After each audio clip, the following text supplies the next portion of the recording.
अस्सलाम वालेकुम वरहमतुल्लाहि वबरकातुहू। दोस्तों अली हसन अब्बासी किताब है हू ॾोथी हू ॾींहं, लेखक सैयद असामुद्दीन राशिदी। किस्त 14। इहे त मज़कूर थिया मर्दनि जा। असां जूं माइरूं ऐं भेनरूं ख़ुदा शाला संदन परदो रखे शाला ओखो वाह खेनि न लॻे। उन्हनि जूं काला मकाला ई और हुयूं। सुबुह खां वेंदे लड़ीअ मंझंदि ताईं तिर जेतिरी वांदकाई कान मिलंदी हुयनि। घर धयाणियूं जो थियूं, पंहिंजनि वथाणनि जूं राणियूं ऐं वारसियाणियूं जो हुयूं। बेगमूं त हुयूं कोन जो सुबुह असां घर ॿियनि जे हवाले करे ॿार आया उन जे हंज में हणी पाण वतन रवा ॻिचीअ में विझो शहर चाकोड़ींदियूं ऐं शॉपिंग जे ज़रिए एल्फीअ में वतन दाम विझंदियूं। हुननि जो घर हो ऐं हिननि जो घर महज़ मुसाफ़िर खानो, जंहिंखे राति गुज़ारीअ लाइ सवाइ ॿी का बि अहमियत कान हुई। असां जिन माण्हुनि खे त असुर ॾेई उथणो पवंदो हो। कलमूं पढ़ी ख़ुदा रसूल जो नालो गिनी खणंदियूं हथ में ॿोहारी या वेही हलाईंदियूं जंड ॾुध जी चाॾी विलोड़े मेन भटारनि जो खीरु ॾुही उन में सबाण विझंदियूं। उहे ओखा पोखा लाहे चुल्ह ते वेहंदियूं, नेरनि पचाईंदियूं, ॿारनि खे खाराईंदियूं। उन खां पोइ खणंदियूं मखण सां मखियल थुलियूं मानियूं मथे ते ऐं ॾुध जो कींगर जंहिंमें मखण फुटी, मखण जे नंढे चाणे खे फुटी चइबो आहे ऐं ख़ुदि मखण खे बि फुटी चइबो आहे। मखण फुटी बि पियल हूंदी ऐं लटे जे पलव में मिठाई ज़रो बि ॿधल हूंदो। मेल सवा पंधु हणी वञी पोखुनि में मुड़ुसनि खे खाराईंदियूं। जेसीं मुड़ुसु मानी खाई वठे तेसीं पलव सां मखियूं बि पयूं हकलींदियूं ऐं मुड़ुस सां घरू मामलनि मुतालिक़ ईंदी नए जे सिलसिले में ऐं सौदे सूद लाइ पयूं सलाह ऐं मशवरा बि कंदियूं। नेरनि पाणी कराए वरी वेचारियूं घर ईंदियूं त मंझंदि जी मानीअ ताईं मथे खणण जी वांद कान मिलंदियुनि। मर्द मोटंदा, मानी खाई घड़ी खनि आझाप कंदा, ॿारनि जा ओखा पोखा लाहे थांव थिपा धोई लाड़वी मंझंदि खां पोइ वञी उन ई किमाम ऐं कारोबार मां वांदियूं थींदियूं। उहो ई वक़्तु वेंदे लाड़वी टिपहरीअ ताईं मिलंदो हुन जॾहिं हू पाड़े पंबे या साहेड़ियुनि ऐं सहेलियुनि जे घरनि जो चकर हणंदियूं हुयूं ऐं घड़ी साहित वेही साह बि पटींदियूं। पाण में चार चौंक ॻाल्हियुनि जा कंदियूं ऐं हिक ॿिए जे वारनि खे वीरियूं बि ॾींदियूं। उन ई वक़्तु हिकु तरफ़ जेकॾहिं उहो शुगल हूंदो त ॿिए तरफ़ के मायूं राति लाइ चांवर पयूं सोईंदियूं। कन जे अॻियां उखरीअ में कणिक या सारियूं पियल हूंदियूं जन खे पयूं मोहरीअ सां छड़ींदियूं या छजनि में विझो पयूं छंडींदियूं। कन जा ओखा पोखा लथल हूंदा त उहे पयूं भर्थ भरींदियूं या वेठियूं रिलियूं टोपींदियूं। सिंध में सुई या कुंडीअ जे बर्थ सिंध में सुई या कुंडीअ जो बर्थ या कालीननि मां रिलियुनि जो फ़न उन ई ॿिपहरीअ खां वठी लाड़वी टिपहरीअ ताईं जे वक़्त जो ईजाद आहे। सिज लहण में अञा कलाक ॾेढ जी देरि हूंदी जो हर का सहेलियुनि ऐं साहेड़ियुनि खे साण करे दिला मथे ते खणी अची खूह जे पग ते पहुचंदी। उन ई वक़्तु पाण में संदन चङी साहित मजलिस थींदी। राज़नि जूं ॻाल्हियूं ऐं दिलनि जा मामला उन वक़्तु हिक ॿिए सां रम्ज़ ऐं ओड़ापे में न बल्कि भरमला वेही कंदियूं ऐं पंहिंजे ज़िंदगीअ जा केतिरा अहम मसइला खूह जे नेसर वटि या पग जे पासे में वेही तइ कंदियूं। उन ई खूह जे मेड़ा के त सिंध में उमर मारूअ जे किसे खे जनमु ॾिनूं ऐं सिंध जे ॿियनि केतिरनि मुहबती आखाणियुनि जा आगाज़ उतां ई त थिया। न फ़क़ति उहो बल्कि इश्क ऐं मुहबत जा मख़सूस अल्फाज़, ओड़ापन ऐं साहपन जा अखर, फितरी जज़्बातनि खे इज़हार कंदड़ नाज़िक ऐं नरम मुहावरा ऐं तलमीहा ॾुखनि सूरनि हिजर ऐं फ़िराक या मुहबत ऐं इश्क जी सॼी कारोबार जी लुग़त जो ज़ख़ीरो उते ई जुड़ियो ऐं सवनि किसनि ऐं कहाणियुनि जा प्लाट उन ई जाइ ते ई ठहिया। सिंध जे काफ़ियुनि खां बैतनि में मर्द हमेशह माशूक थिए थो ऐं औरत खे आशिक़ कयो वियो आहे। उन जो मुख्य सबबु उहो आहे जो हितां जो इश्क इख़्लाक़ी इक़दारनि खां ॿाहिरि कोन थो निकिरे। मायूं पंहिंजे ई मुड़ुसनि सां मुहबत कनि थियूं, भेनरूं पंहिंजनि ई भाइरनि लाइ सिकनि थियूं, माऊं पंहिंजी औलाद ते आरो रखनि थियूं ऐं धीअर अबाणनि ऐं पेकनि लाइ पयूं कांग उॾाइनि थियूं। मसलन शाल न रहनि ॾूर हुअन अबाणा ओॾड़ा, शाल न रहनि ॾूर हूअं अबाणा ओॾड़ा, मियां तनरीअ मूर मूं हिते जालण न थिए, परदे मंझि पनाह मूंखे रब रखेज, उकंड हिन अरवाह आहे अबाणनि जी।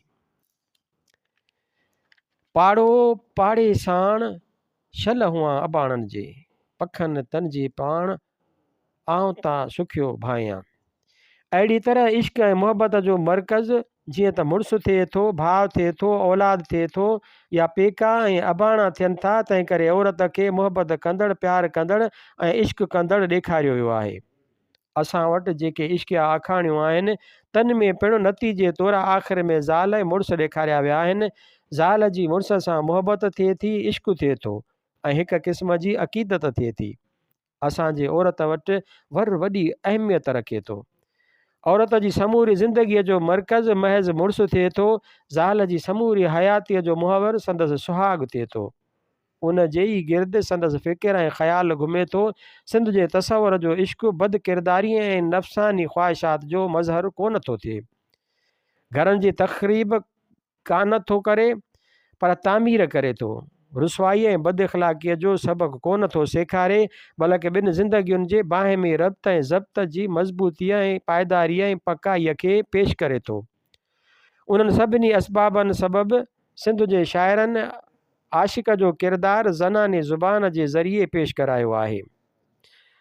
हिंदी ऐं पूर्बी शाइरीअ में पिणु औरत खे ई आशिक़ बणायो वियो आहे।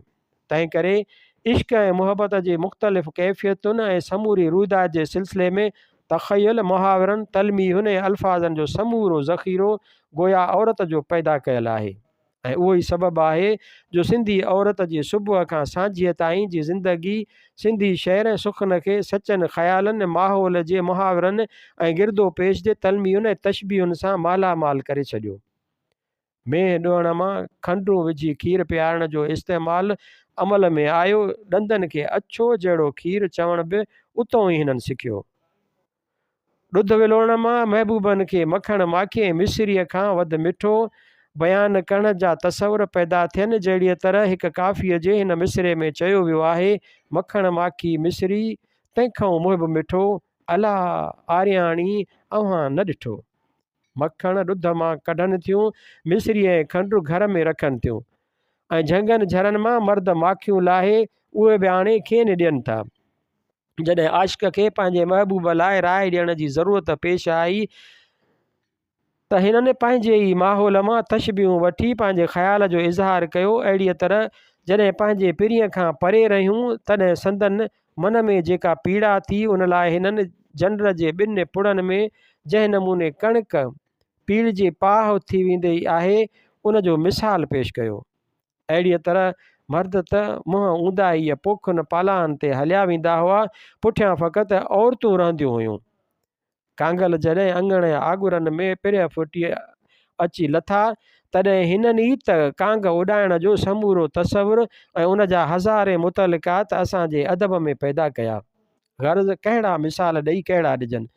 शल संदन वर ऐं घर, पेका ऐं अबाणा, अबल ऐं अदल वसनि ऐं जीअं संदन सुबुह खां वठी सांझीअ ताईं जी ज़िंदगी, संदन हिकु हिकु पहर ऐं पलक, संदन हर हिकु विख ऐं क़दम असांजे अदब खे लाज़वाल ख़ज़ाना बख़्श कया। ॾींहं त ठहियो पर राति जी मानी टिकी खाधी ऐं खाराए खां पोइ वेंदे जेसीं ॿारनि खे सुम्हारींदियूं या खीर में सबाण विझी मेहनि जे फरनि जा किला ॾिसी अची आहिलण लाइ खट ते वेहंदियूं ता जेसीं वञी हाव माव टरे ई संदन अखि लॻंदी। उन जे विच में पिणु हिननि जे तुफ़ेल सिंधी अदब खे केतिरा इनाम अता थिया। मसलन वॾे जुग जूं मायूं वेही मदाहूं हरणीअ जो मौजज़ो या हुज़ूर सल्लल्लाहु अलैहि वसल्लम जन जा ॿिया मौजज़ा पढ़ंदियूं। ॿारनि वारियूं ॿारनि खे रिझाए सुम्हारण लाइ नंढड़ियूं आखाणियूं खणंदियूं जेसीं वञी सोमाणियूं थियनि, जेसीं वञी नंढड़नि जी अखि लॻे। सवें मदाहूं ऐं मौजज़ा उन ई वक़्त लाइ ठहिया। उन ई देव जा किसा जेको 6 महीना निंड कंदो हो ऐं 6 महीना जाॻंदो हो। उन ई देव जी कहाणी जंहिंजा हज़ारनि सालनि जी उमिरि हुजण सबबि अखियुनि जा छपर लही अची हेठि पिया हुआ ऐं तेसीं कोन ॾिसी सघंदो हो जेसीं को संदसि छपर ॾांदारीअ सां मथे न खणंदो हो। या उन ई परीअ जूं ॻाल्हियूं जंहिंजो साहु हिकु तोते में पियल हो ऐं उहो तोतो 7 समुंडनि जे विच में पिंजरे अंदरि बंदि हो। या उन ई शहर जो मज़कूर जेको सिंगारियल त हो ऐं हर क़िस्म जो वखर बि दुकाननि ते रखियो हो, पर मंझंदि माण्हुनि जो नालो निशान कोन हो। छाकाणि त आदमबुई करण वारे देव सॼो शहर खाई चट करे छॾियो हो।